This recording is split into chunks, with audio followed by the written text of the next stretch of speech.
projects, and everybody here can learn through sharing, through giving feedback to each other and share your knowledge or experience.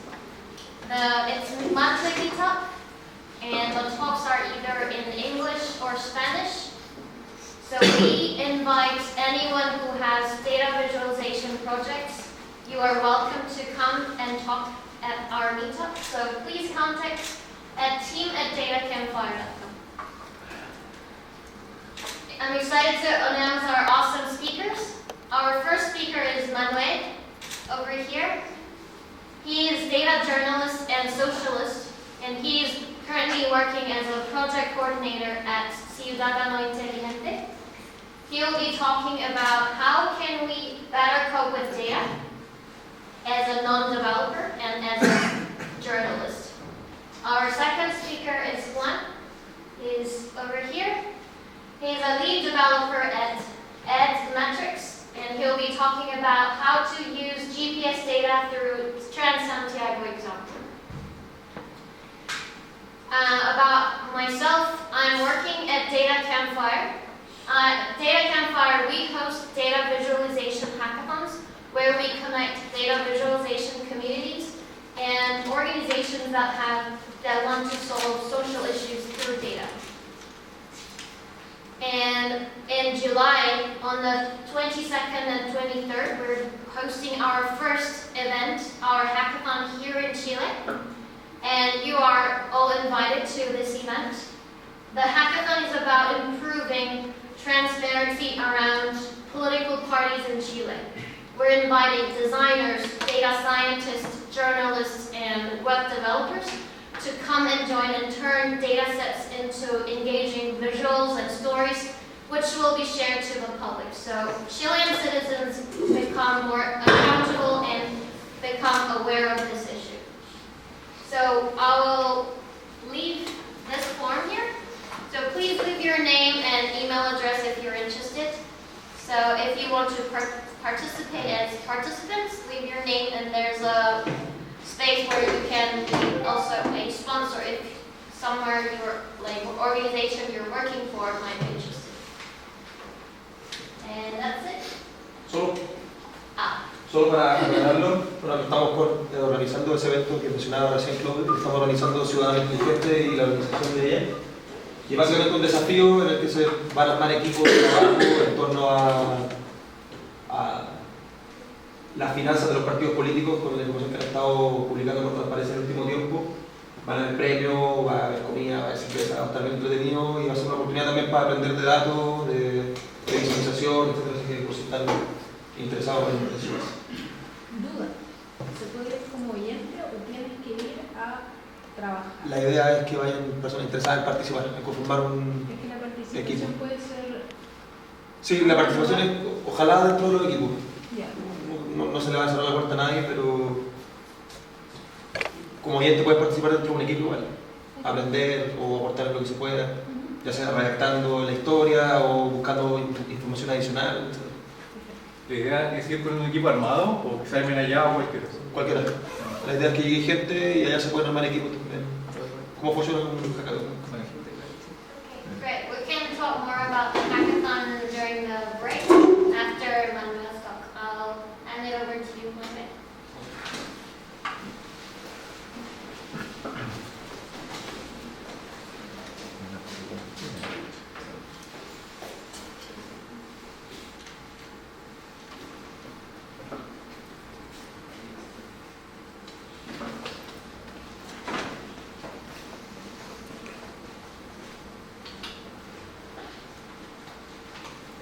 Bueno, hola a todos.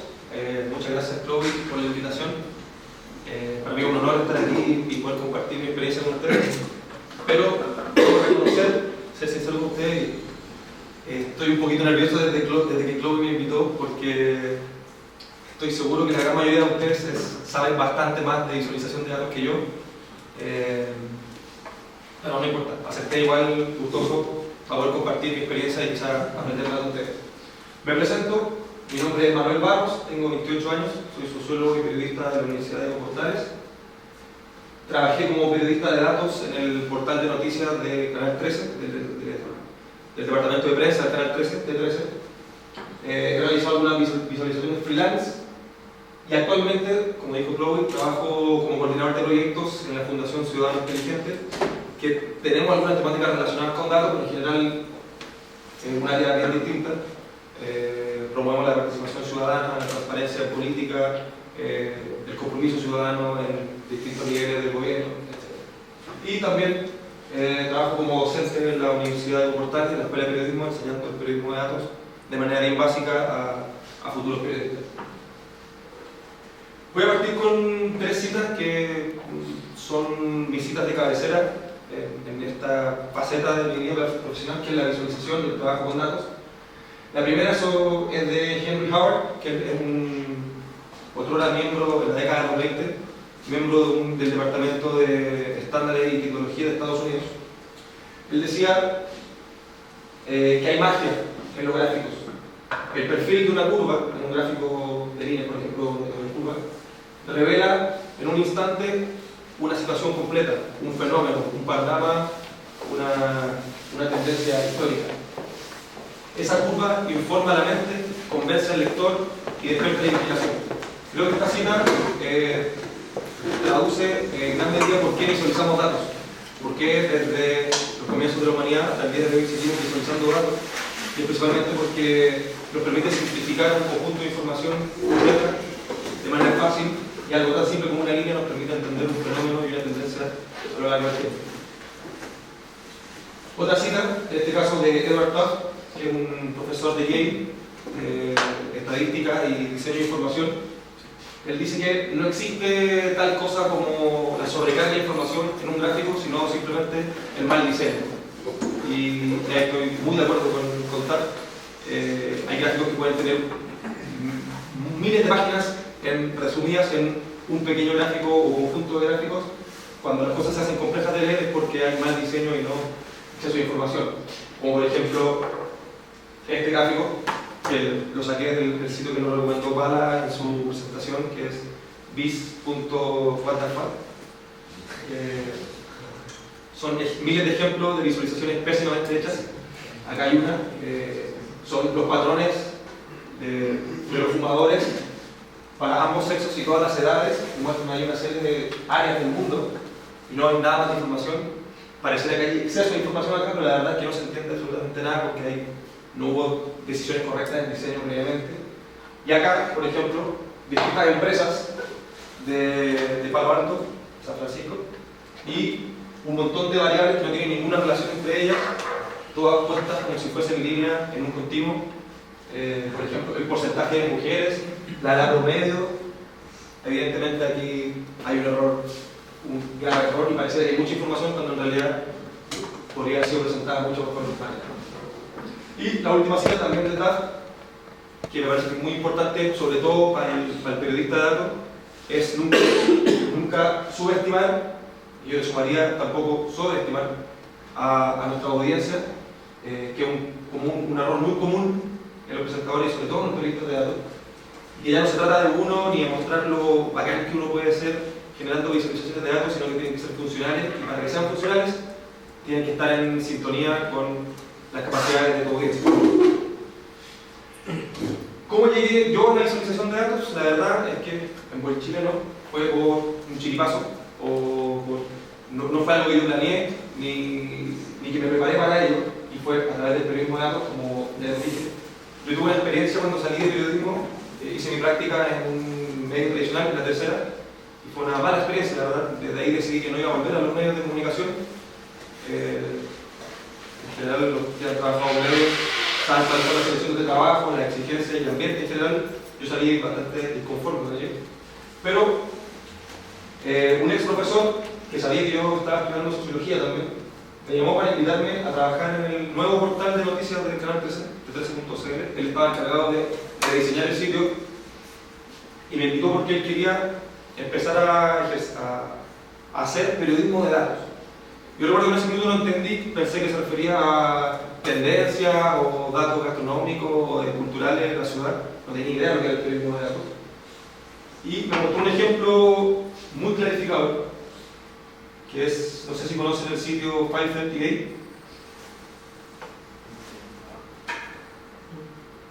de Nate Silver, el estadístico norteamericano muy famoso, y él me dijo, mira, yo quiero empezar a hacer cosas como esta. Y que es un artículo en el cual, con una serie de datos sobre los nombres que tienen los ciudadanos norteamericanos, y una serie de cálculos estadísticos podían determinar cuál era la edad de las personas a partir del nombre que tenían, y cómo era la distribución de los nombres a lo largo de las décadas, etc. Recuerdo que me mostró este trabajo con una serie de gráficos, por ejemplo, la distribución de frecuencia de niños llamados Joseph a lo largo de la historia del último siglo, las mujeres llamadas Brittany y cómo explotan en los 2000, etcétera, etcétera. Recuerdo que yo cuando vi este trabajo quedé loco y fue cuando comencé a interesarme en el tema y dije, ok, démosle, acepté y empecé a meterme en un rubro que hasta ese momento en Chile tenía bastante poco andamiaje. Y le dimos, y lo primero que hicimos fue replicar ese mismo trabajo. La verdad es que fue un desastre. En ese momento nos dimos cuenta que en Chile el nivel de data es infinitamente inferior al de Estados Unidos, ya sea por registro, exactividad y detalle. Hicimos los nombres más populares de la última década en Chile y recuerdo que en ese minuto, bueno, también nos dimos cuenta que yo no tenía las condiciones ni las capacidades para visualizar datos como lo hacían en Estados Unidos o en otros sitios. Recuerdo que sacamos pantallazos de los gráficos en Excel y los pusimos en el sitio y fue bien desastroso. Creo que lamentablemente hoy en este sitio no están las fotos, las imágenes están caídas, están rotos los links, pero me imagino que esos gráficos podrían perfectamente encajar en el BIS y yo estaría igual orgulloso de estar ahí, porque así se aprende. Mi experiencia en el periodismo de datos, bueno, yo creo que tuve mucha suerte, porque al contrario de lo que pasa en la gran mayoría de los medios, en esa primera experiencia en Canal 13 tuve un editor audaz y con ganas de innovar. Era un proyecto en el que había espacio para este tipo de pautas.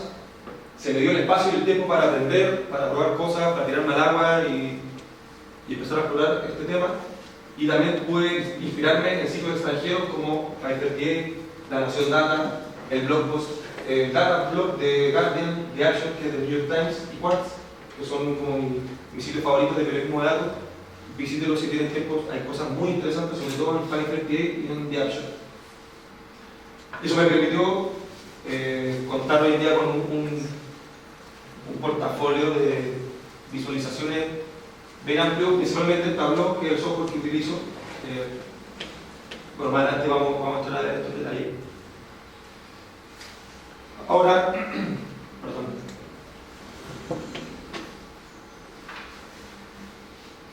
¿Cómo funciona el periodismo de datos o cómo lo hacemos funcionar nosotros?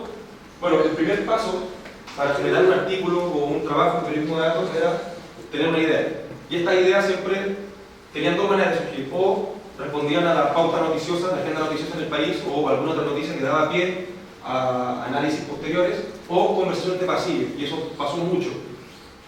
Vamos a hacer este como repaso de cuáles eran los pasos que hacíamos nosotros para visualizar datos, o para contar historias a partir de datos, con un ejemplo puntual. Y me recuerdo que estábamos en el almuerzo en el casino del canal, y se acerca mi editor y me dice, bueno, no puedo creer la cantidad de farmacias que hay en mi barrio. Me dice, voy a la esquina y me encuentro una Cruz Verde, bajo una cuadra y hay una ahumada, vuelvo a subir y hay una Salcora, etc. Yo le dije, sí, ya, y eso que hay comunas que no tienen ninguna farmacia, o muy poco. Y se empezó a dar un debate con otros compañeros, y de pronto mi editor me dice, uy, si hacemos algo con eso. Y así fue como surgieron un montón de artículos de periodismo de datos, y en este caso fue hacer qué. Bueno, contémosle a la gente cuántas farmacias hay por comuna y cómo se distribuyen en el Gran Santiago.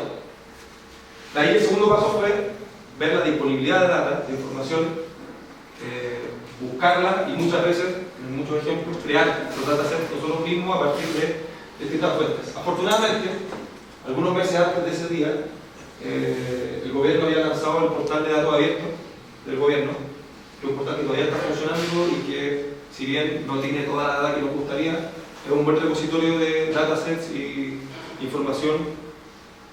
Y yo recuerdo que en 13 días busqué farmacia y justo encontré una planilla espectacular que tenía los datos de todas las farmacias de Chile, con el ID de la región, la comuna, la dirección, el nombre de la farmacia, el horario de apertura y de cierre, y esto fue clave, la la data georreferenciada, latitud y longitud del punto en el que se encontraba la farmacia y su teléfono. Ahí teníamos los dos pasos, teníamos una idea, un tema claro y sabíamos que la data estaba disponible. Lo tercero fue identificar las variables que eran relevantes, calcular las necesarias y refinar el dataset de manera que pudiésemos visualizar esa información. ¿Qué es lo que queríamos? Primero, determinar cuántas farmacias había por comuna y luego decimos, bueno, quizás sería bueno también distinguir por tipo de comuna para comprobar o desmitificar eso que las grandes cadenas tienen sobreexplotado el barrio alto o la zona oriente de Santiago y comprobarlo a través de los datos. Así fue como fuimos refinando la base de datos por comuna, el tipo de la farmacia, los números de farmacia por tipo, y ahí lo que hicimos fue agrupar las Luz Verde, la Ahumada y la Salcobrán en grandes cadenas y todas las demás en farmacias independientes, los habitantes por comuna y un cálculo simple que determinaba la tasa de habitantes, o sea, de farmacias cada, no sé, 10.000 o 1.000 habitantes. El cuarto paso, perdón, en la elaboración de cualquier trabajo de periodismo de datos era construir la visualización de datos y, algo muy importante, testearla con compañeros que no entendieran de datos o que no estuviesen familiarizados con la lectura de gráficos.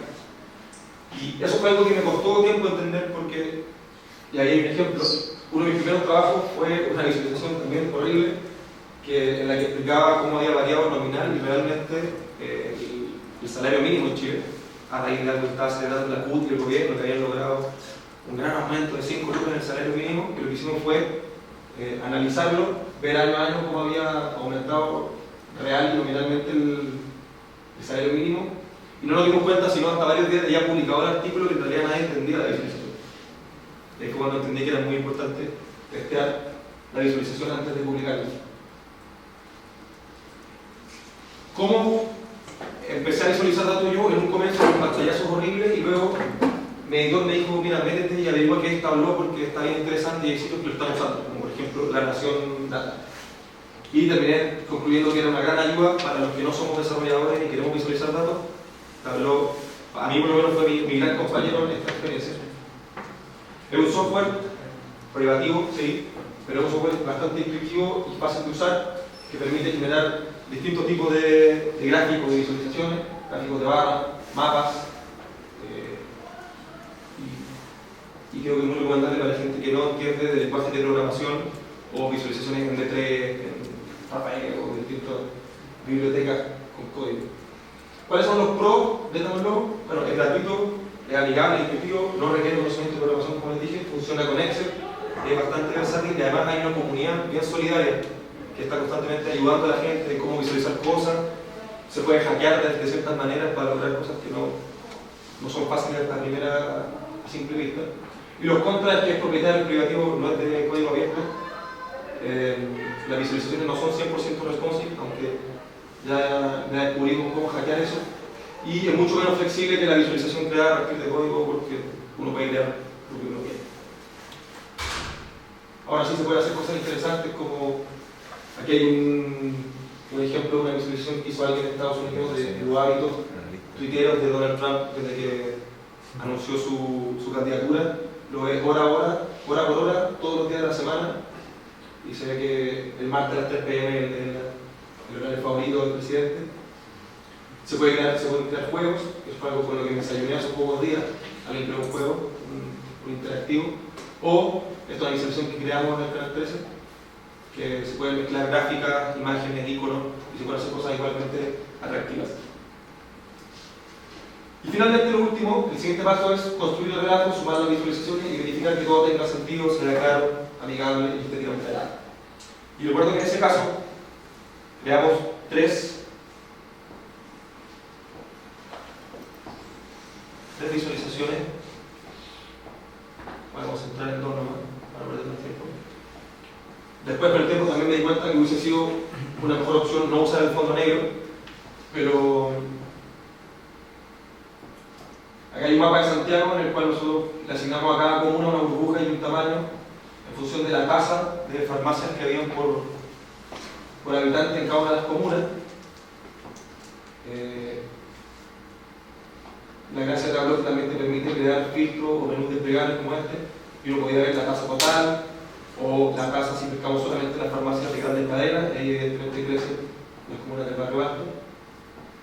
O, como teníamos los datos de todas las comunas, los datos que representan todas las comunas, mapeamos todas las comunas en el Gran Santiago, en las comunas de la capital, y las coloreamos por grandes cadenas o farmacias independientes, y así al hacer clic en las distintas categorías se podía ver que en las comunas del sector oriente hay una mucho mayor concentración de farmacias de grandes cadenas versus que las farmacias independientes están mucho más distribuidas de manera homogénea en el resto de la ciudad. Esto fue un trabajo que tuvo más de 25.000 vistas y dio pie para que en varias comunas se movilizaran para que exigieran la creación de farmacias. Sirvió también, se usó también como argumento en la discusión de la creación de la farmacia comunitaria en Recoleta, etc. Y fue básicamente a partir de una discusión en el almuerzo, en el cual quisimos crear una exploración con datos. Y dio pie también para este artículo que todavía está en el Tele 13 y que en el sitio web de Tele 13 y que hace un análisis detallado de la información. Y de la misma forma como hicimos este ejercicio, se pueden desarrollar un sinfín de temas o pautas, como por ejemplo, cómo vota un diputado, que fue otra conversación. Hace algunos años fue bien polémica la votación que hubo en la Cámara de Diputados, en la cual, bueno, suele pasar cada cierto tiempo que los diputados y senadores deciden unilateralmente aumentar su sueldo, cosa que ninguna otra profesión tiene la fortuna de poder hacer. Hicimos mostrar cómo habían votado los diputados.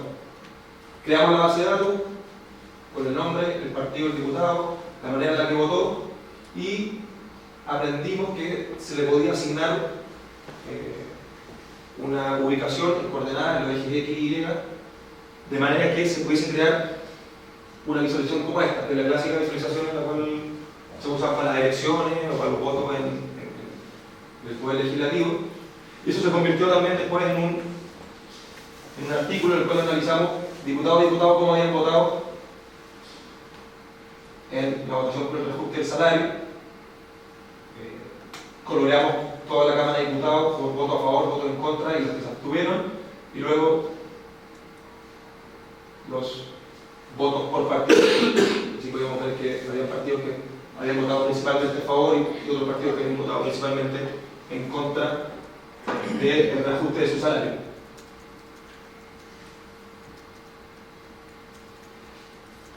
Otro ejemplo, estábamos discutiendo también con los otros peloteros en la redacción cuál había sido o fueron los futbolistas chilenos más caros en la historia del fútbol.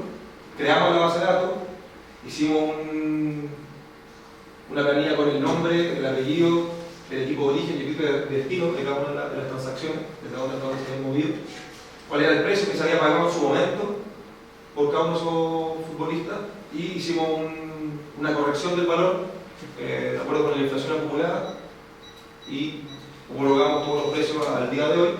Y así pudimos crear también de nuevo una visualización que permitía entender más fácilmente cómo o cuáles eran los futbolistas más caros en la historia del fútbol chileno. Primero con un gráfico de barras simple y segundo con un gráfico que no sé qué tan efectivo es, pero fue más interesante y que permitía con un icono para cada jugador mostrar en un eje año a año y en otro el precio en dólares, estandarizamos la fecha, y así pueden ver todos los futbolistas, los 30 futbolistas o las 30 transferencias más caras del fútbol chileno. Las visualizaciones de datos nosotros las usamos de dos maneras. Una, como el relato en sí, como la historia en sí, con un pequeño párrafo de explicación, o muchas veces como complemento del texto. Y ahí en ese sentido mi rol como visualizador de datos también era estar generando visualizaciones que sirvieran para otros compañeros de la redacción o otra necesidad que tuviese el sitio web. Generalmente en la sección de economía se necesitaba mucho y se generaban visualizaciones o gráficos que permitiesen complementar la información. Y ahí ya todo bien lento un poco hasta que apareció el clickbait, apareció el editor que me había traído al canal y que estaba interesado en explorar el mundo del periodismo de datos y le estaba dando un espacio. Lo movieron, desapareció el canal y trajeron a un montón de marqueteros de los medios que empezaron a priorizar los videos de gatos, las fotos de Alexis Sánchez, ese tipo de información. Y yo terminé derivando en hacer, toda la semana estaba haciendo visualizaciones sobre los goles de Alexis Sánchez, cómo le estaba yendo a la selección, o cuestiones que tenían mucho más visitas, pero no tenían tanto impacto y no había tanta calidad en ese material. Y nada, quiero terminar un poco con esa reflexión, cuáles son las dificultades para posicionar el periodismo de datos en Chile. Y yo lo he visto en dos campos, por un lado en los periodistas y por el otro en los mismos medios, o en los directores y dueños de los medios. En los periodistas, bueno, en primer lugar existe una escasez de habilidades y capacidades, yo mismo me di cuenta que no tenía las capacidades y habilidades para visualizar datos de la forma que yo quería. Eso se puede suplir con equipos multidisciplinarios y así se hace en todas partes. Pero en general, los periodistas tienen una aversión a todo lo que tenga que ver con esto. Me pasa a mí que se lo estoy enseñando a futuros periodistas, estudiantes de periodismo, tienen una aversión a todo lo que tenga que ver con números y eso pasa transversalmente en el gremio. Pero además, aun cuando hayan periodistas interesados en explorar este tipo de periodismo, hay un extremo conservadurismo en los medios chilenos. Se les cierra mucho la puerta a este tipo de iniciativas. ¿Por qué? Porque hay una propensión a sacrificar la calidad por la popularidad. Se prioriza mucho más la cantidad de clics que la riqueza del trabajo, y porque hay muy relacionado con eso una baja rentabilidad de temas densos o temas que tienen que ver con estadísticas, gráficos. Esa es mi presentación y quería terminar haciéndole una pregunta a ustedes. ¿Qué piensan ustedes con respecto al periodismo de datos en Chile? ¿Cómo lo ven? Según yo sigue estando muy en pañales. Lamentablemente no hay mucho espacio a este tema. De hecho, un diagnóstico que tenemos con algunos de los aquí presentes. Estamos tratando de buscar formas de cambiar esa situación. Pero en general yo creo que es un tipo de periodismo muy importante y necesario, pero lamentablemente no está dando espacio ni la garantía para ejercer. Y eso. Muchas gracias.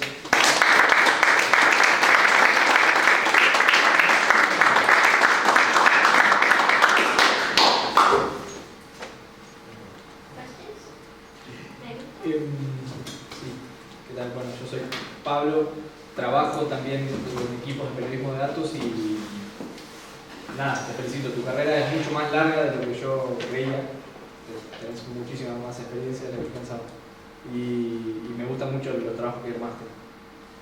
Lo único que quería comentar es, al final vos marcaste dos lugares o dos potenciales problemas. Uno lo tienen los periodistas, por ese tema de quizás poco interés en la parte numérica o de fact-checking, si querés. Y por otro lado los medios. Quizás yo también nos agregaría a todos en un tercer lugar, porque también el video del gato lo consumimos como público, digamos. Y funciona porque lo consumimos y es una rueda.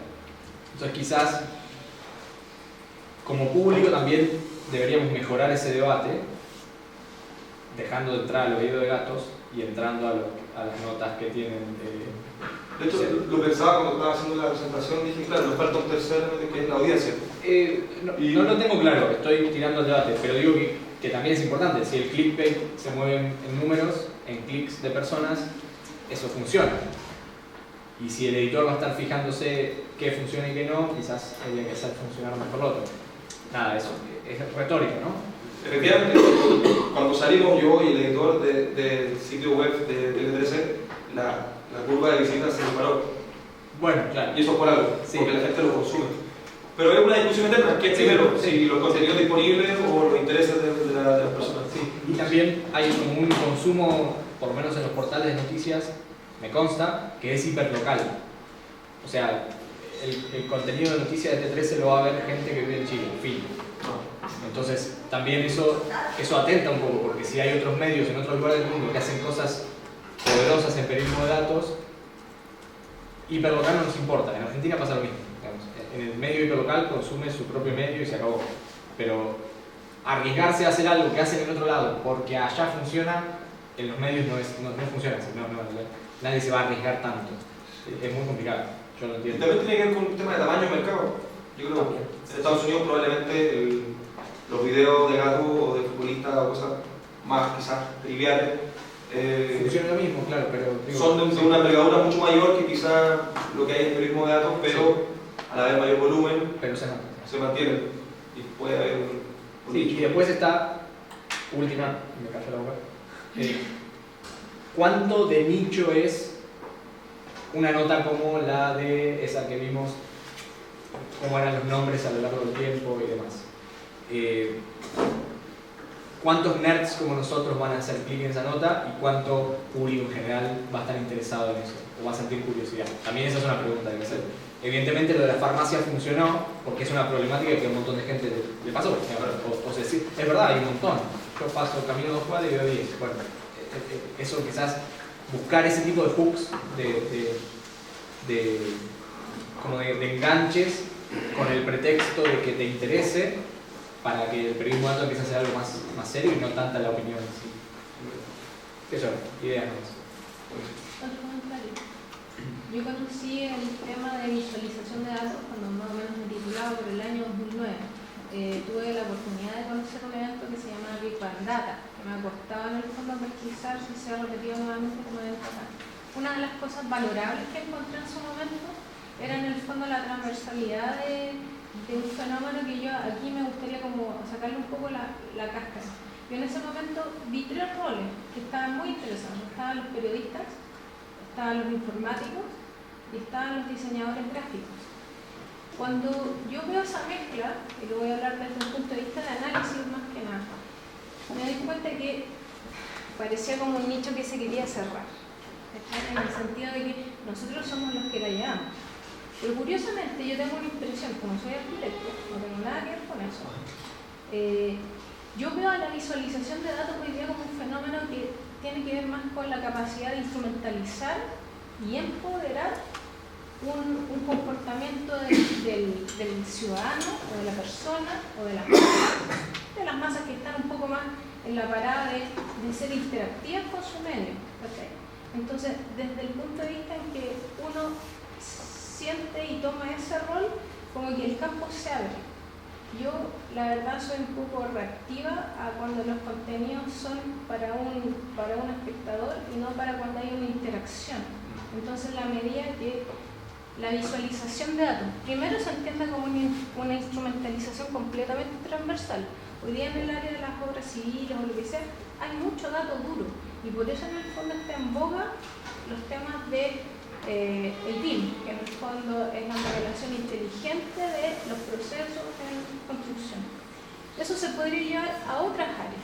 Por eso te digo que no aquí estamos en un área de humanista o periodista y cosas así, pero yo quisiera presentarlo como desde otras áreas también se está dando. Hay otras áreas que también están a su manera visualizando información. Entonces, en la medida que tú realmente le sacas esa cáscara, como, disculpa, el periodismo de datos, tú te das cuenta que esto es como en el fondo sería le pasara, es una comparación súper burda, pero le pasara un Excel a alguien, ¿cachai? Es una instrumentalización lo que tú estás diciendo. Y en el fondo, en la medida que tú le estás dando un sesgo o una orientación al contenido, efectivamente se puede abocar y entender en un nicho más cerrado. Pero me gustaría mucho más verla, que en el fondo tiene que ver con la capacidad del individuo de interactuar con la información que tiene en el medio. Eso lo encuentro súper poderoso y por eso es que en el fondo soy más partidaria de que estos temas se abran que se encapsulen. ¿Okay? Y la otra cosa que encuentro valorable es que hace un año atrás me parece que en esta misma escuela invitaron a un visualizador colombiano que la verdad van a tener que preguntarle al Ricardo Vega, que era el visualizador. Era un gallo muy entretenido porque en el fondo él ya había dado la vuelta respecto de que en su momento todo era demasiado denso y complicado respecto del manejo de las bases de datos, que son súper informáticas, es un tema súper duro. Y sin embargo él lo hacía con los ciudadanos en la calle de manera análoga, entonces él creó un kit análogo que tú lo veías, se lo veías por correo y él te lo enviaba y te mandaba un kit. Eran globos, eran autoadhesivos de color y cosas así. ¿Ah? Sí, es José Duarte. Ese. Entonces, en el fondo, ¿a qué voy? Que la visualización de datos hoy día tiene el poder que yo le veo en la capacidad que tú tenés como individuo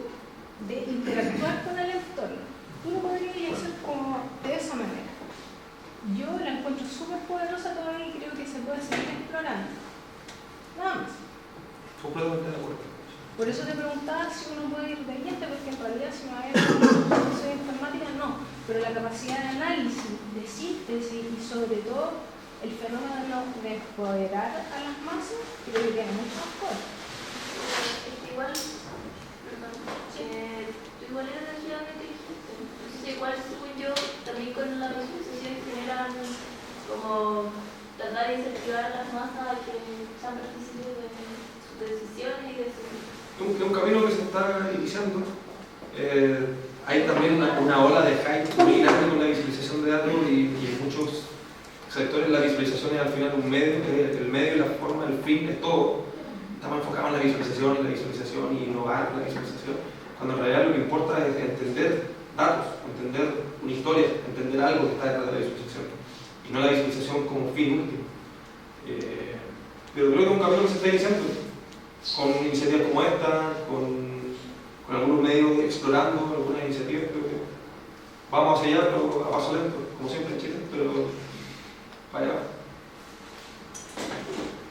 Creo que nos extendimos un poquito de tiempo, ¿no? ¿Vamos?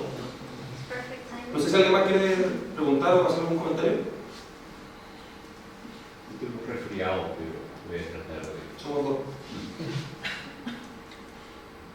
En la visualización de información, a lo mejor no tan sencilla como la mostraba, pero en materia científica hay un tema en que la visualización canoniza el conocimiento, es decir, el traspaso entre las fuentes de la información y la visualización obliga a esta canonización, y eso pierde la trazabilidad en términos de cuando uno de la visualización quiere ir a la fuente y revisa los estudios que respaldan la visualización, uno se da cuenta que hay diferencias entre lo que las fuentes dicen y lo que la visualización muestra. Y eso en materias médicas o de psicología me ha pasado muchas veces que me doy cuenta que la gente muchas veces ve el pie de página de la fuente y si uno va a los artículos o cómo se forma, se da cuenta que hay una pérdida o un aumento en aras de la visualización, y eso es una canonización, pero no siempre esa trazabilidad es leal de manera fidedigna. Es el comentario. Y la pregunta que he escuchado de su institución Ciudadana Inteligente, pero nunca he sabido exactamente la institución de ustedes, qué pretende y cuál es su visión en una línea pública. Creo que podemos conversarlo más en detalle, pero a grandes rasgos es fortalecer las democracias a través del uso innovador de la tecnología. Pero esa es la fase linda, si quiero podemos conversarlo más en detalle, porque creo que es el momento de darle paso a Juan. Así que muchas gracias por su comentario. Y con respecto a la trazabilidad, una buena práctica recomendada en todos lados para el periodismo de datos, no sé si en casos científicos, es siempre usar la fuente y siempre darle a los usuarios la posibilidad de descargar los datos para que ellos puedan replicar, para fomentar la replicabilidad de los experimentos. Eso puede ser. Eso. Muchas gracias.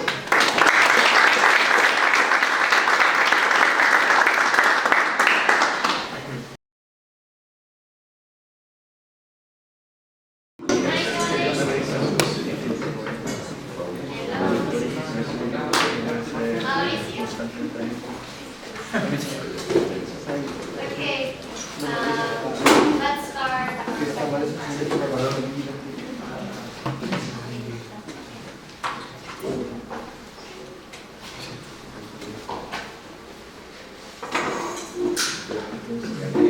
Hola, mi nombre es Juan Pizarro y voy a hablar de un proyecto que estoy comenzando, un proyecto personal, que tiene que ver con presentaciones de información del Plan Santiago. En específico, voy a hablar sobre estos datos, que es la información en tiempo real de todos los buses del Plan Santiago, de la cual tengo acceso hace algún tiempo, y la idea es que ahora voy a explicar, no a esta presentación, sino que voy a explicar cómo pueden hacer el dataset, si es que la estrategia que estoy utilizando para poder disponibilizar este dataset a bajo costo, es que alguien le va a servir.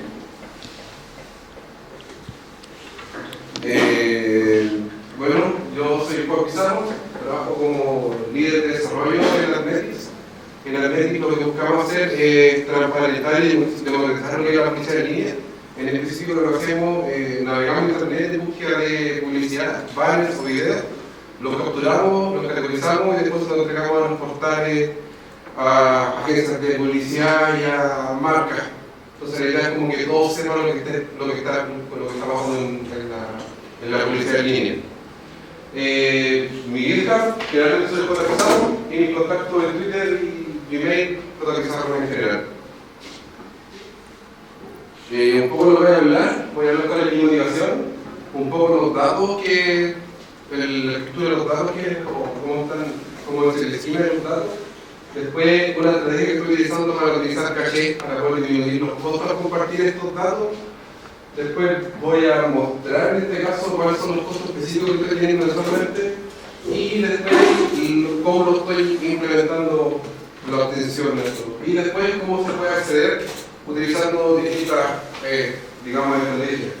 Y al final, ya como por el tema de estructurar un poco lo que estoy haciendo, creo que en una charla acá me hizo esta metodología. Entonces estoy empezando como a acomodar mi proceso a esta metodología para poder tener un poco más orden de lo que estoy haciendo. Y después pregunto todo.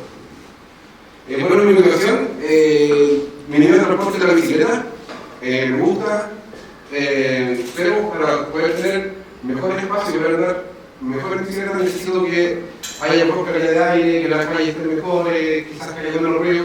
Entonces realmente, como informático, quiero contribuir a que el sistema completo de transporte mejore. Entonces, ¿desde dónde? Desde lo que tiene que ser, desde los datos. Entonces, mi idea es contribuir desde lo que puedo en este caso. Comencé hace algún tiempo, intenté por transparencia obtener los datos con el gobierno, no pude, ya que por lo que explicaba el diseño de los sistemas que tienen son como orientados a la transacción, no orientados a guardar información en los datos y tengo un tropeo. En una de las respuestas me dijeron que si querían entregarme un año de información, por ejemplo en 2015, tenían que pagar aproximadamente 12 millones de pesos y se demoraban aproximadamente 24 semanas en obtener la información del sistema transaccional que tenían para recién entregarlo a mí.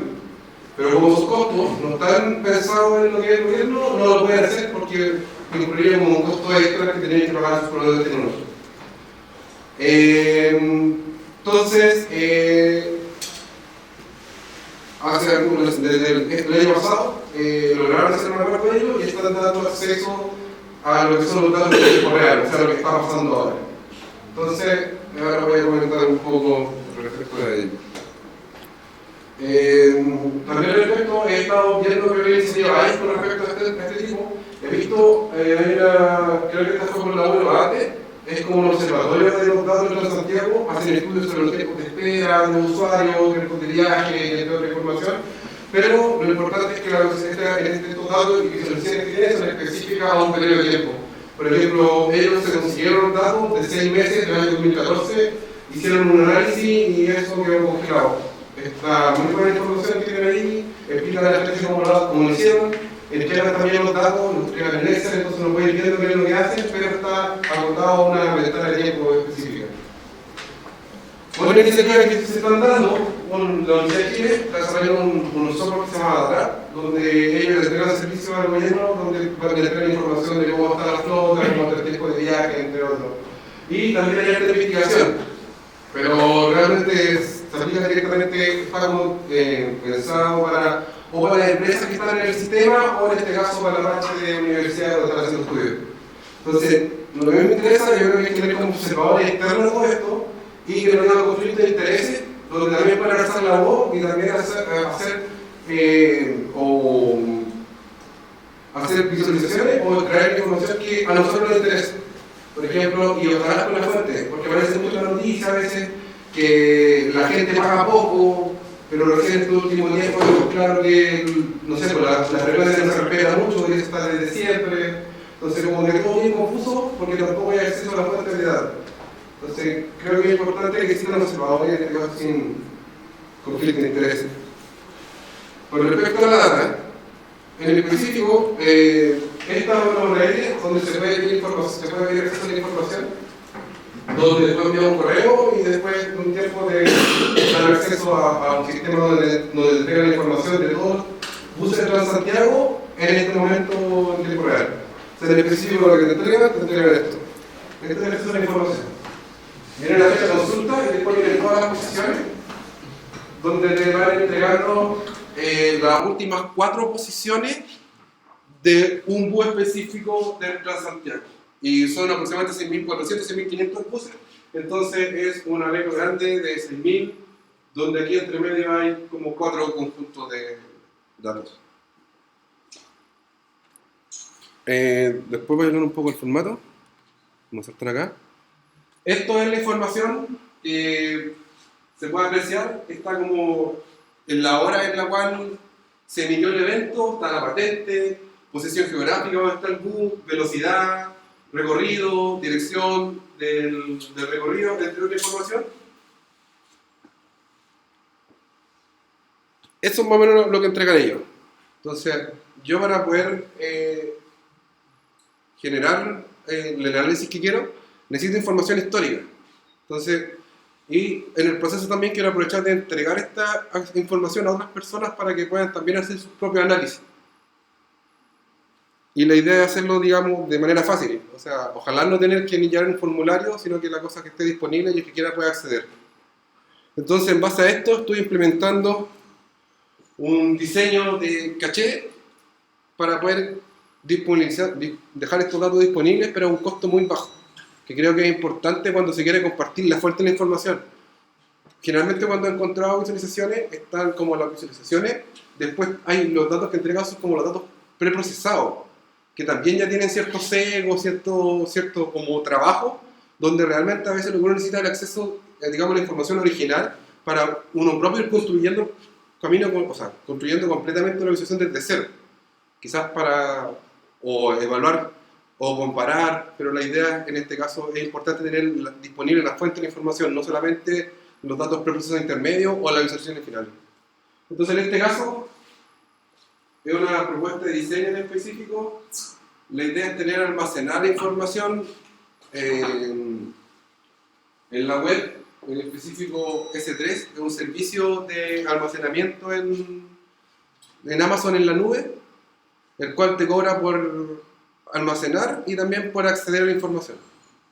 Entonces, si estás disponibilizando tu dato, que es, digamos, volumen de datos, te va a salir muy caro, quizás barato almacenarlo, pero es decir, caro el acceso. Entonces, yo en este caso estoy viendo una estrategia para que esto sea barato. Lo que estoy haciendo en específico es, pongo una capa de un servicio de caché, que lo estoy sacando en este caso por Heroku. Después utilizo un caché público, o sea, un servicio que es gratuito, que se llama Cloudflare, y después el cliente puede acceder a esta información.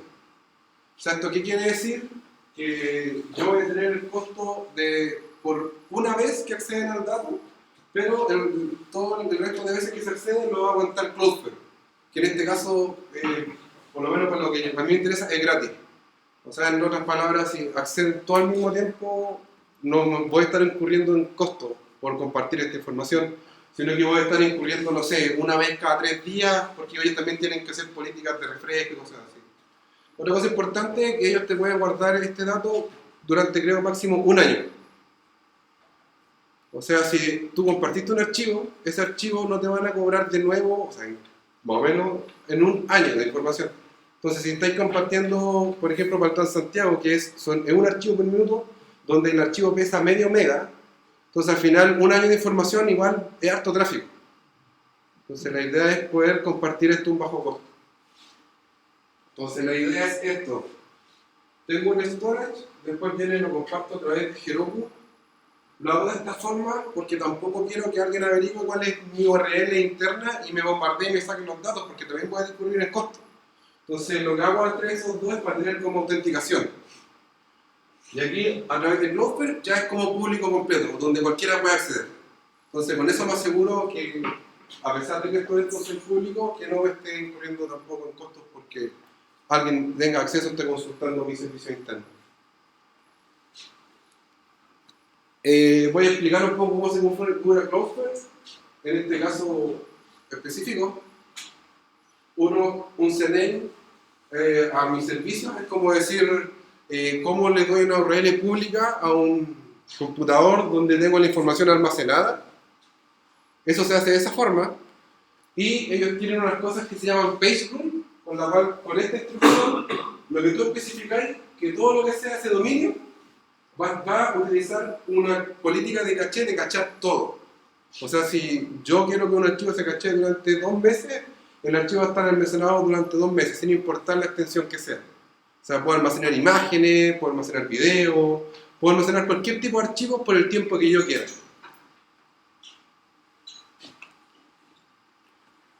El otro proyecto que estoy usando es el tema de Nginx. Esto se puede hacer con cualquier proyecto que te permita acceder, por un lado, en este caso, o Amazon o algún otro storage en la nube, y que por otro lado te pueda tener algún servicio, digamos, web. Yo lo tengo implementado en Nginx porque escala bien, y la idea específica es que tengo acceso, o sea, él se autentica por mí por Amazon, y después por un lado da acceso público a través de Cloudflare, y solamente Cloudflare puede pedirme los archivos. Eso es una parte. La otra parte del proyecto es simplemente como un nodo que lo que hace es consultar la API de Transantiago y almacenando esto a S3. Y líneas de código es lo que hace eso. O sea, la idea era como separar esto en algo bien simple. Entonces, tengo varios nodos corriendo en distintos proveedores en la nube para poder asegurarme que si algún proveedor me falla, igual el otro va a estar capturando la información. Entonces, la idea es no tener huecos de datos para después que las visualizaciones que haga sean más estables en el tiempo, para no tener tanto ruido ni tantos errores porque me falten datos. Entonces, en este caso, al ser un proyecto tan simple, que realmente puede servir para consultar cualquier información, cualquier, digamos, URL y almacenar esto en S3. Lo único que hace es eso. Después, para lo informático, lo tengo dockerizado, que hoy en día esto puede correr en cualquier lugar, y también puede correr en Lambda, que es otro servicio donde las cosas uno no se encarga de administrar, sino que esto tú lo subes y se queda corriendo, y si tú quieres que se ejecute cada 1 minuto, se va a estar ejecutando siempre. O sea, yo por ejemplo esto lo deployé en noviembre del año pasado y me olvido, y esto está funcionando y está almacenando datos. Que también es importante, en este caso es un proyecto personal, entonces no incurrir ni en tiempo ni ojalá ni tampoco en costo o hora hombre. Esto es lo que estoy obteniendo en específico. Lo que estoy haciendo, estoy almacenando en específico cada minuto un JSON, un archivo compreso que pesa 4 megas, que tiene todas las posiciones del Transantiago. Esta es la información que estoy juntando en este momento, y la cual voy a explicar ahora cómo pueden acceder a esta información. Pero antes voy a hablar un poco de los costos. ¿Por qué es importante lo que estoy hablando? En este caso, porque las visualizaciones generalmente, o las que me interesan a mí, consumen hartos datos, y los datos también los quiero compartir para que otras personas hagan visualizaciones, o en este caso para quizás hacer comparaciones o lo que sea necesario. Es importante entregar la fuente de datos original. Entonces realmente estos son mis costos mensuales. Estoy pagando $5 mensuales en DigitalOcean por una máquina que cada 1 minuto está guardándome y consultando los datos de Transantiago. Y estos son mis costos en Amazon, que también son aproximadamente $5. Hasta el momento estoy de noviembre desde el año pasado, entonces tengo aproximadamente ya como 6 meses de información y estoy pagando $5 en Amazon. Y hasta los otros colores son los costos que son por acceder, cuando acceden. Hasta el momento creo que nadie accede más que yo, así que esto es una propuesta. Cuando empiece otra gente a acceder, vaya realmente si aquí me suben los costos. Espero que no.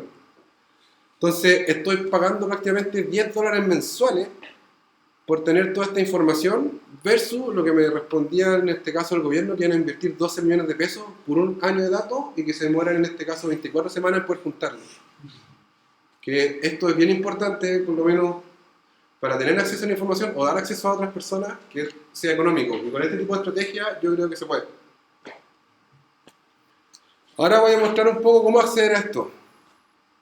En específico, lo que hice yo, no quería invertir en tiempo de desarrollo ni construyendo un API ni nada. Entonces lo que hice al final es aproveché que existen muchas herramientas y librerías para trabajar con S3, que es como este storage o almacenamiento en la nube. Entonces lo único que hago yo agrego capas intermedias de caché, pero lo único que hacen es ir cachando S3. Entonces al final cualquier librería, en cualquier lenguaje que utilice, que sea para S3, esto va a funcionar. Y esta misma estrategia se puede trabajar quizás con Google o con otros proveedores de storage en la nube, ya que todos están orientados a API, digamos, API HTTP, tú puedes poner capas intermedias. En medida de que las librerías te permitan utilizar estas como endpoint propios, como en el caso de S3. Esto se puede consumir directo desde el HTTP. En específico, uno puede consultar los datos, cuáles son todos los archivos en una hora, en un día, en un mes, en un año específico. Y esta consulta te va a retornar todos los archivos disponibles. Y después, de esta misma forma, tú puedes acceder a los archivos ya directos, los archivos brutos, lo que estaba mostrando antes, los JSON. Y aquí está, en este caso, mi endpoint. Esta estructura es así porque en este caso es, como hablé recién, solamente capa intermedia de S3. Otra alternativa, si alguien trabaja con Python, se utiliza harto en lo que son visualizaciones y análisis de datos. También se puede utilizar esto en Python. En específico, uno puede utilizar, en este caso estoy diciendo dónde están el storage, que son mis datos, y después hago ciertas cosas para que sea un acceso no autenticado, porque la idea es que sea público a todos. Entonces con esta configuración yo puedo acceder a los datos utilizando una librería estándar que se usa mucho. O sea, la idea era como no construir nada, sino que reutilizar lo que ya está. Entonces quienes ya están trabajando con este tipo de tecnología ya van a tener acceso a la información, que para mí en este caso es importante, porque si tenía una idea de construir una nueva API, pero iba a tener que construir todas unas capas intermedias para hacer más fácil el acceso, pero esto ya existe. Aquí está, por ejemplo, cómo de la misma forma accedo a un archivo específico. Aquí tengo la salida de información. Esta estructura no la tengo yo, sino que en este caso son los servidores directos de Amazon. La única diferencia es que, por ejemplo, si se dan cuenta, estoy cachando prácticamente por un año el archivo. Que eso es lo interesante de esto, lo que vengo a mostrar.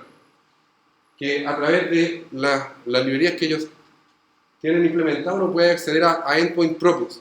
Entonces, al final, puede ir economizando, pero aprovechando todo el desarrollo que ya hay para poder acceder a la información. O sea, este tipo de librería se encarga de, por ejemplo, si voy a bajar un archivo y el archivo por algún motivo falló quizá el servidor, la conexión, va a ser reintento. Entonces hay todo un tema que hace más fácil el acceso. También se puede hacer Scala, que también es un lenguaje que está comenzando a ser popular, y lo mismo. Uno puede utilizar el servicio, en este caso el endpoint customizado, para poder acceder a los datos. Si es que alguien trabaja Scala. Aquí hay una consulta que lo único que hace es, en un día en específico, te obtiene todos los archivos disponibles. Entonces tú puedes tener, en un año, vas a tener 365 por los minutos que existan de archivos. Entonces de esta forma tú puedes ir iterando y puedes ir obteniendo esto que después te permite como trabajarlos, sin tener que estar como desarrollando toda esta capa intermedia. Otro lenguaje popular que es R, en el tema de análisis de datos y visualizaciones.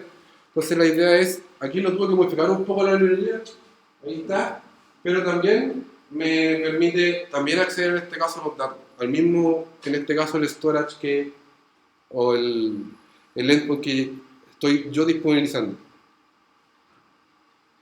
Eso es más o menos es más o menos la estrategia de cómo pretendo dar acceso a la información.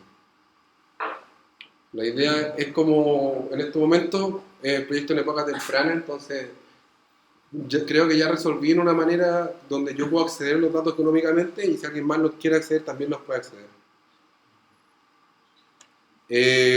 Bueno, hay una metodología que tiene que ver con el proceso de análisis de datos, de data mining, que define ciertas etapas, donde en específico lo que aquí se muestra un poco el proceso, donde se entiende un poco el negocio, se entiende la data, se prepara para después crear los modelos, se evalúa, y en este caso se deploya a producción o después se va creando de nuevo para ver qué se está aprendiendo en los negocios. Y la idea es que esto sea iterativo. Entonces yo ahora quiero continuar mi proceso de proyecto utilizando este tipo de estrategias para hallar un poco más de orden, después de ya tener cumplido lo anterior que tiene que ver con cómo almacenar y compartir los datos. Con respecto a los análisis de negocio que estuve viendo, es que existe poco, y lo que existe normalmente, si ustedes se meten en las páginas del gobierno, van a decir que el tiempo promedio de espera es, no sé, tantos minutos, pero los datos son de un dataset de 2 meses del año 2013. O sea, el gobierno tampoco presenta información actualizada, ni de su análisis hacia afuera, ni tampoco de los datos que utilizan para ello. Lo que he estado viendo, trabajando con el entendimiento de los datos, he estado trabajando con el tema de cómo colectar la data y cómo compartirla, y estoy haciendo procesos de exploramiento de datos utilizando Databricks, que es una herramienta gratuita que permite procesar y trabajar los datos en la nube, y si hay tiempo voy a mostrar, ya que realmente es gratis. O sea, ellos te crean un clúster que tienes, no sé, creo que, donde puedes ejecutar y dejar las cosas corriendo y no tiene costo para uno. Y como ya utilizo estas librerías que son genéricas, realmente ellos ya tienen toda una batería para poder acceder a S3 o a este tipo de tecnología. Entonces no se aleja lo que ya existe. Y ahora estoy empezando con el tema de la preparación de la data. Lo que estoy mostrando acá en mi primer gráfico, mi primera visualización, donde lo que estoy haciendo son los tiempos en la cual está en viaje una patente específica. Entonces con esto la idea es identificar quizás recorridos que sean muy frecuentes o otros temas, pero estoy empezando en esta parte. ¿Por qué estoy hablando de esto? Es porque los datos no vienen orientados a decir este fue el recorrido que partió a las 9 de la mañana y este fue el recorrido que partió a las 3 de la tarde, sino que esos datos hay que construirlos. Entonces en este proceso lo que estoy haciendo yo estoy construyendo un viaje a partir de, no sé, pues, si yo sé que esta medición es a las 9 de la mañana, quiero saber que es muy probable que el recorrido de esa ruta que partió a las 8:55. Entonces estoy en ese proceso de poder crear ese dataset. La idea también después cuando tenga esto, poder también dejarlo disponible para construir sobre esto. Eso es lo que quería compartir.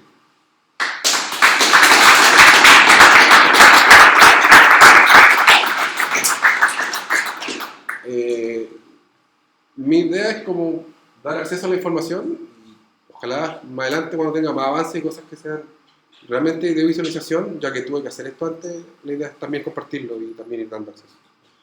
¿Preguntas?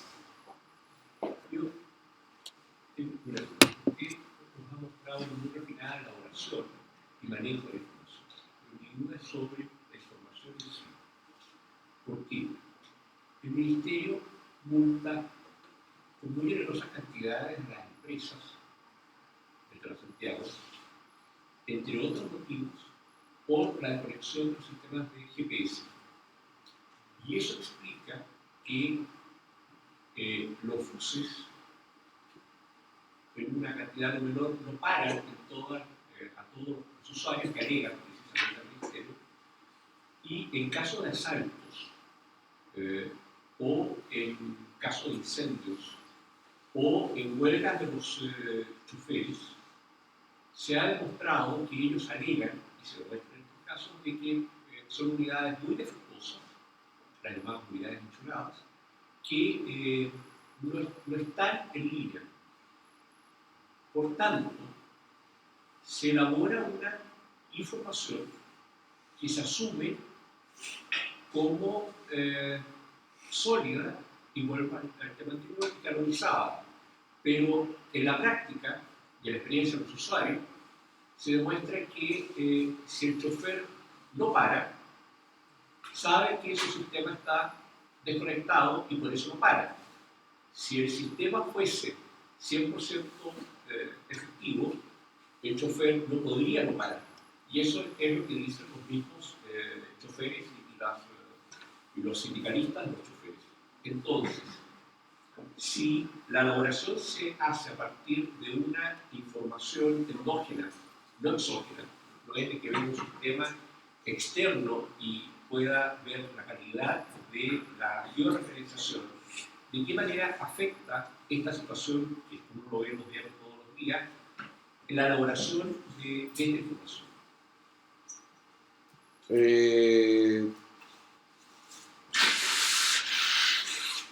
Es información, en este caso, de estos mismos datos uno podría ir viendo qué datos te faltan. O ellos tienen ciertas planificaciones, entonces uno tiene que ir, en este caso, ir comparando, ir viendo qué viajes faltan, no sé. La idea es como explorar esto, quizás para resolver esas mismas dudas. Son las mismas dudas que tengo yo. O sea, yo también creo que a veces pasan micros y la idea es saber si realmente esas micros están ahí, están registradas acá o no. Realmente estoy recién empezando a explorar los datos. Pero ya es información y acceso que antes no había. Entonces, por lo menos, aunque sea información secada, ya es algo que antes no estaba.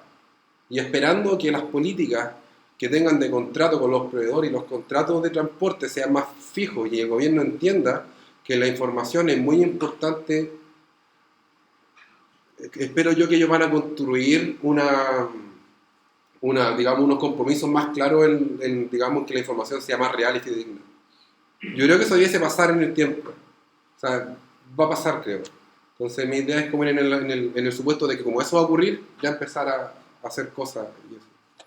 Pero por ahora no tengo muy claro qué porcentaje de datos falta. La verdad que no. Recién voy a comenzar a explorar los datos.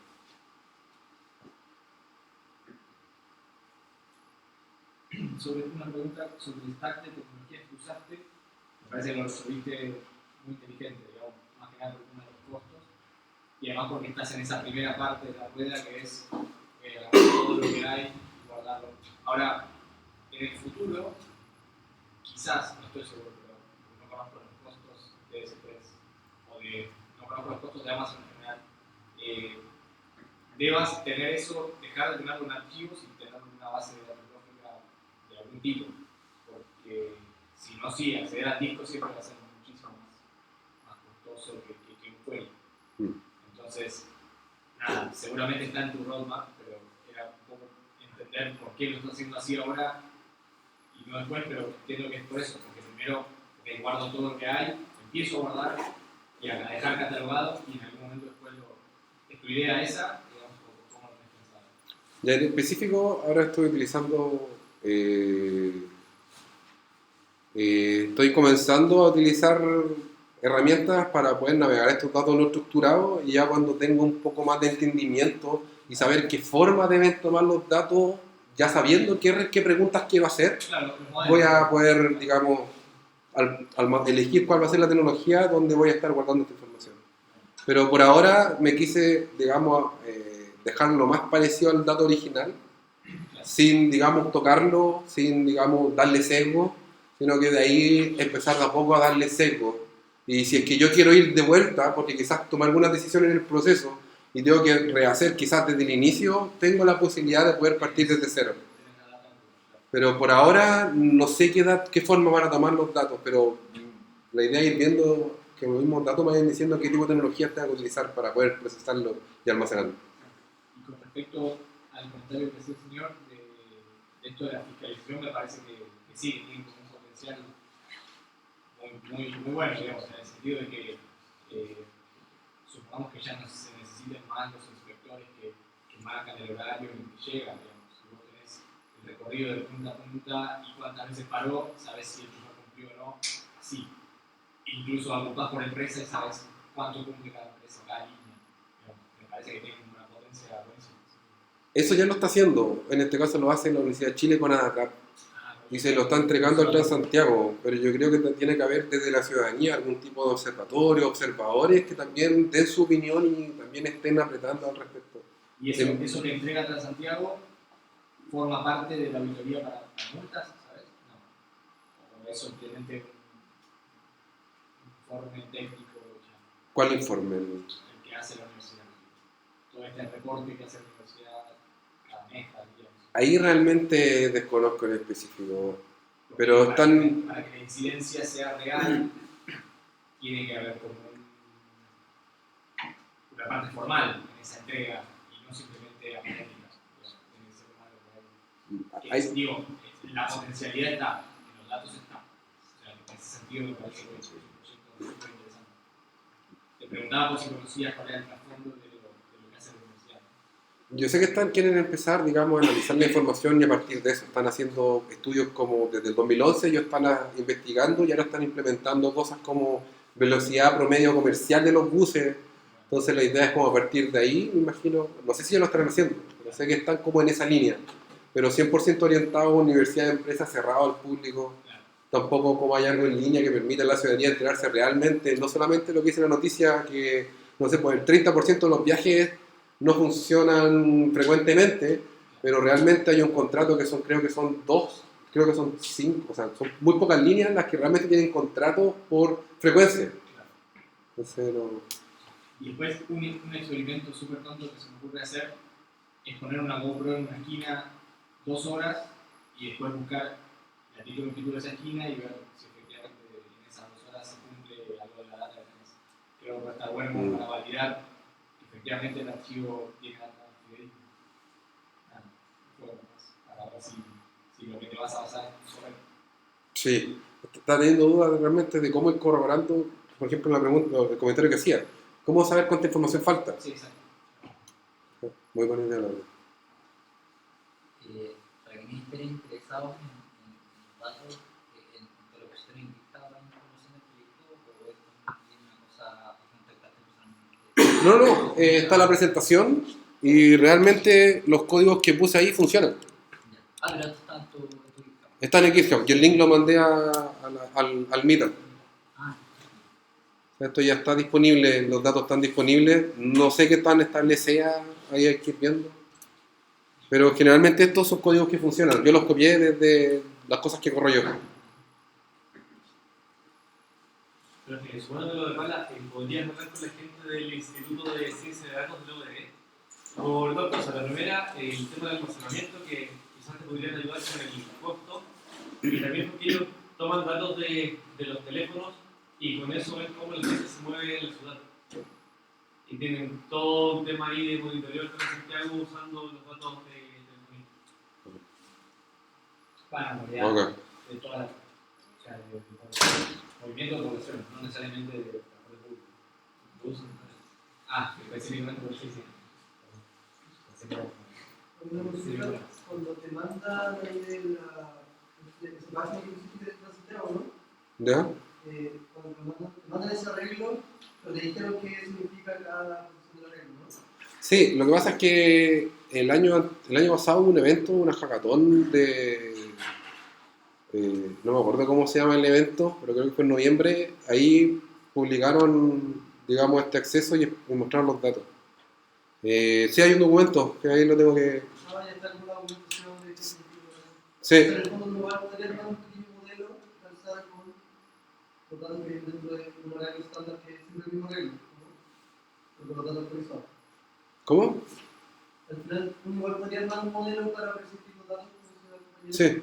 basado en qué significa cada posición del arreglo, porque el arreglo llega siempre igual. ¿O no? Sí, siempre llega igual. Sí. No, sí, tiene una estructura definida.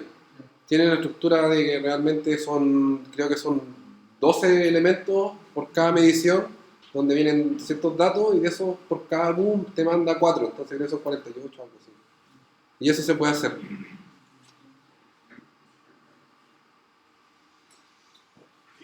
Primero, un comentario que hay que hacer sobre lo que están hablando del tema de que se está analizando por parte de una universidad en convenio con el gobierno. Me parece curioso que, no sé si recién ahora se está comenzando a analizar, digamos, estos datos generados por los GPS de los buses Transantiago, algo que se implementó en el inicio y ha pasado mucho tiempo. A la chilena, que nosotros no sé. Bueno, mi consulta principal es ¿cuánto es el límite de datos a la que uno puede acceder en el servicio que tiene en Amazon. ¿Cuánto puedo consultar por un día completo o por tamaño? ¿Cómo es el límite? No, no sé cuántas como archivos al mismo tiempo puedas descargar, pero puedes sacar la información de todo desde noviembre que yo tengo la información. ¿Cada archivo cuánto tiene un tamaño? Cada archivo pesa como 400 kilos y eso es un minuto. Un minuto. Son como medio mega. Y el resto hasta que aguante. Bueno, en base a eso también se va a ver más adelante el tráfico y la tarifa y cuánto se va a aumentar. Sí. Espero que salga muy barato porque lo que pasa es que Cloudflare realmente es una empresa que implementa caché para todo Internet. A veces cuando falla Cloudflare falla todo Internet. Entonces realmente ellos van a aguantar todo el tráfico. Es lo que yo espero realmente. O sea, debe ser lo que se quiera. Yo realmente los datos los estoy usando un clúster con Hadoop, con Spark estoy haciendo las pruebas yo. Yo estoy trabajando con un notebook en Spark consultando estos archivos. Y hasta el momento no hay ningún problema. De repente nomás que puede ir como un archivo que diga que se perdió la conexión, pero hay que reintentar hasta que bajen todos los archivos, ¿no?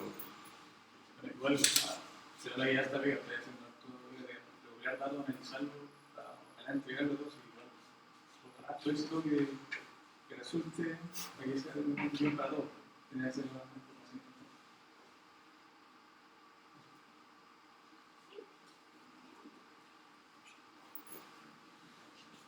It's time to go home. Thank you very much for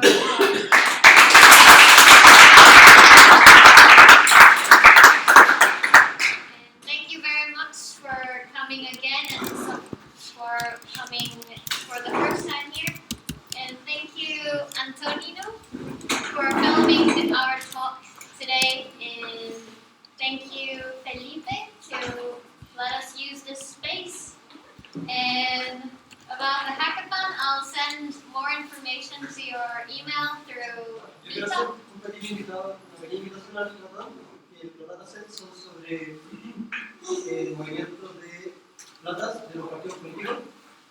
Se obtuvieron por transparencia, entonces puede estar súper interesante y para desarrollar el pago y promocionar algo de con eso. Para compartirlo con la gente, así, públicamente. Quiero dar un aviso. Trabajo en el Metric y estamos buscando dos integrantes nuevos, un data science y alguien que se encargue de administrar lo que es todos los servicios en la nube que tenemos. Así que si se meten a la página de nosotros, se llama Metrics. Esto es un poco lo que hacemos en específico. Vamos tomando captura de la publicidad y después le entregamos analítica a los distintos actores de la publicidad en línea. Y al final de la página están ofertas de trabajo, si es que a alguien le interesa este tipo de cosas.